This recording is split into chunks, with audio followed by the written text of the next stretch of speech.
Hi, I'm Christine from Valid. I want to talk to you about transport and the NDIS, and in particular about mobility allowance. There is some misinformation out there. Some people have been told they're going to lose their mobility allowance, and that's not strictly correct. The mobility allowance currently for people over 16 comes through Centrelink, and what will happen under the NDIS is that it will transfer to the NDIS. So you will get your transport funding as part of your NDIS package.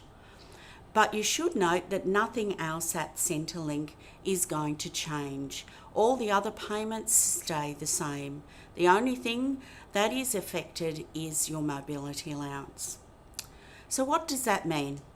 Well, it means that if you transfer your mobility allowance across to the NDIS, as an NDIS participant, you will not be able to get it through Centrelink anymore. And you should, if you get the standard mobility allowance now, get what is called level 2 transport through the NDIS. That is about the same amount as what the mobility allowance is currently paying out. Now, the standard though, so you are aware of this, is that people who are only doing community activities and they're not working, they're not studying, they're not going to a day service, they will often just be offered level 1 transport. However, people who are going to a day program are usually offered level 2 transport under the NDIS. And then there's another level for people who are studying full-time or working full-time.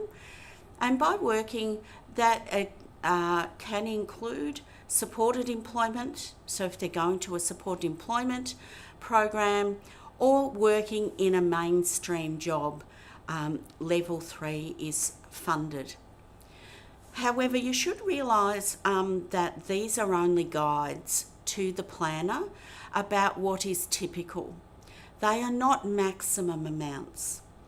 And so if you live in the country, in a rural area, and you've got to travel a long way to get to the services you're using, then you may be wanting to try and talk to your planner about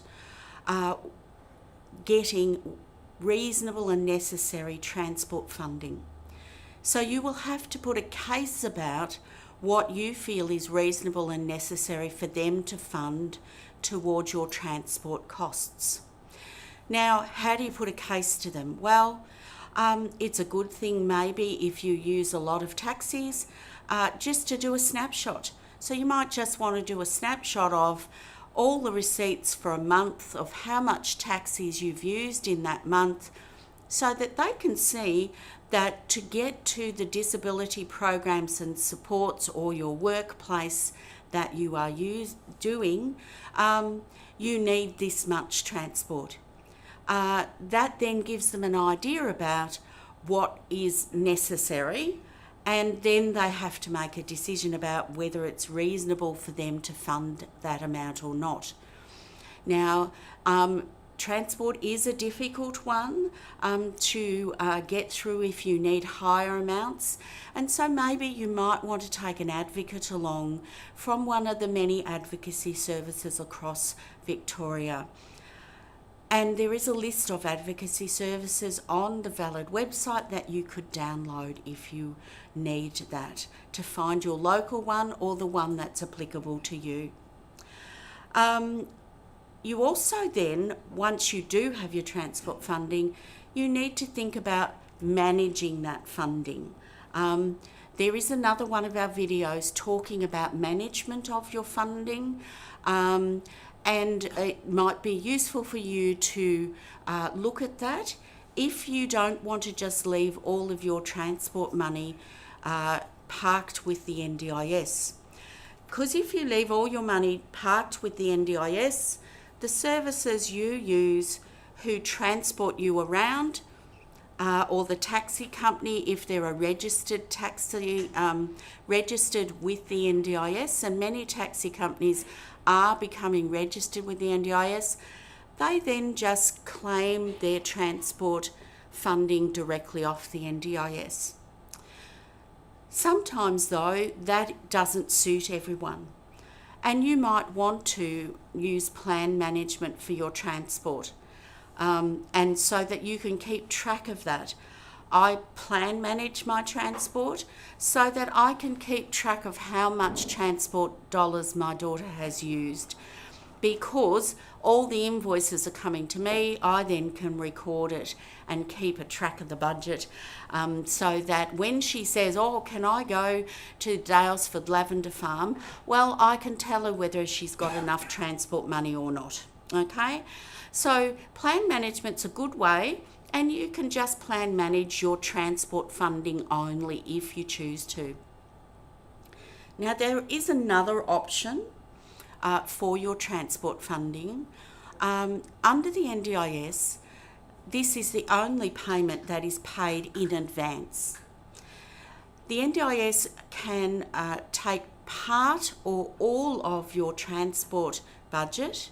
So if you have $2,400 and for your transport, they can divide that up into 26 fortnightly payments, and they can pay you that fortnightly payment each fortnight into a special account that is just for your NDIS transport, and you might get a card onto that account so that if you're using taxis, you just pay your share with that card. Do be aware at this point in time that the multi-purpose taxi card scheme is remaining as is, but that could change in the future. So do be aware of that. But for the moment, your transport from the NDIS is paying the half fare of taxis if you are using them. And it's a great way of doing it because you don't need to remember to keep receipts, because sometimes taxi drivers don't give them to you or you lose them. So having the fortnightly payments is a really good way of doing that. It's also a good way if you have talked to your planner about, well, we can't use taxis because there is a safety issue or a medical issue, and it may be family and friends transporting the person around to all of their programs. So in that case, that fortnightly payment system's a good thing for you, because if your planner has agreed that the transport funding can be used to pay for your vehicle transporting the person around, then you can then be claiming and buying your petrol from that account, etc. Now, do remember though that if you need vehicle modifications, that's in a separate category. This transport funding is purely to pay for the actual travel itself.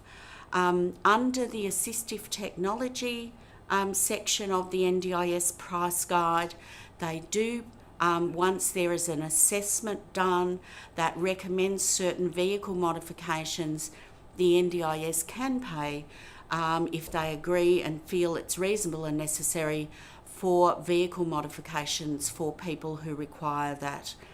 So you should check into the information about vehicle modifications under Category 5 in the price guide. And all of those things are on the NDIS website, as is fact sheets on transport. There are guidelines, and there's also the mobility allowance fact sheet that you can download off the NDIS website to give you a little bit more information about how transport works under the NDIS. But do remember, you've got to make sure you go to your planning meeting with your case for why you need the amount of transport that you need, and look for somebody to help you if you're going to need more than the standard levels of transport funding. Okay, thanks for listening.